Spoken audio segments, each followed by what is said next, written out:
cho khoái, gác trèo lên ta nướng cho khoái cho thơm cá này. Ê họ là họ ơi. Tôi xin gửi đến tất cả quý vị lời chúc sức khỏe và lời chào trân trọng nhất. Chúng tôi luôn lắng nghe tất cả quý vị và luôn đồng hành với tất cả quý vị. Đây chính là cái con số thành công và cái chỉ tiêu của mình so với là kế hoạch của mình là vượt 160 sản phẩm. Chúng ta có hài lòng với kết quả này không ạ? Thì đến thời điểm bây giờ đã có văn bản chứng nhận hoàn thiện cơ sở hạ tầng rồi. Và lý tưởng nhất là ngày 25 tháng 4 khi mình triển khai sự kiện bán hàng mình đều sổ cho khách hàng. Có nghĩa là khách hàng có nhu cầu ký hợp đồng chuyển nhượng mình ký luôn, trao tay luôn. 3 2 1.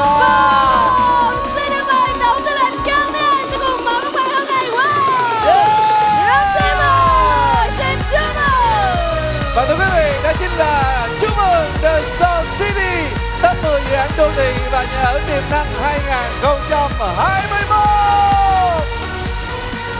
Thưa quý vị, và đây là một hình ảnh vô cùng ý nghĩa thể hiện sự quyết tâm, đồng lòng và kề vai sát cánh đến từ 14 vị thủ lĩnh xuất sắc của chúng ta. Ngày đó sẽ không xa rồi và chúng ta là người chiến thắng, đường đến những ngày vinh quang không còn xa. Ngày đó sẽ không xa rồi và chúng ta là người chiến thắng, và ta biết dẫu lắm thang nguyện treo leo trên núi xa, với gian nan ta vươn tới những đỉnh cao. Ngày đó sẽ không xa rồi và chúng ta là người chiến thắng, đường đến những ngày vinh quang không còn xa, dù khó khăn vẫn còn. Và cũng xin được trân trọng chúc mời những người sân khấu. Ông Quyền Khánh Quyền. 1 2 3. Xin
chúc mừng. Cho những chiến binh tinh nhuệ chúng ngày hôm nay, xin chúc mừng.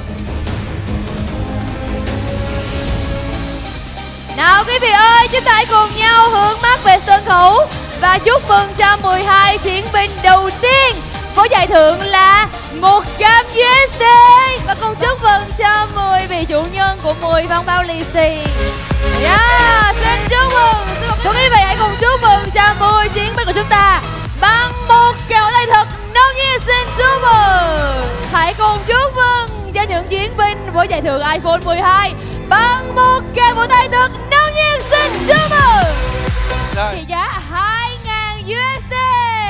Xin chúc mừng chị Võ Thị Hồng Đào. Xin chúc mừng chị 2.000 đô. Hey, hey.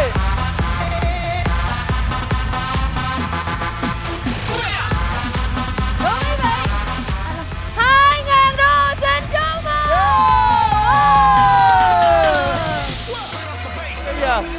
Dạ, xin được mời tất cả mọi người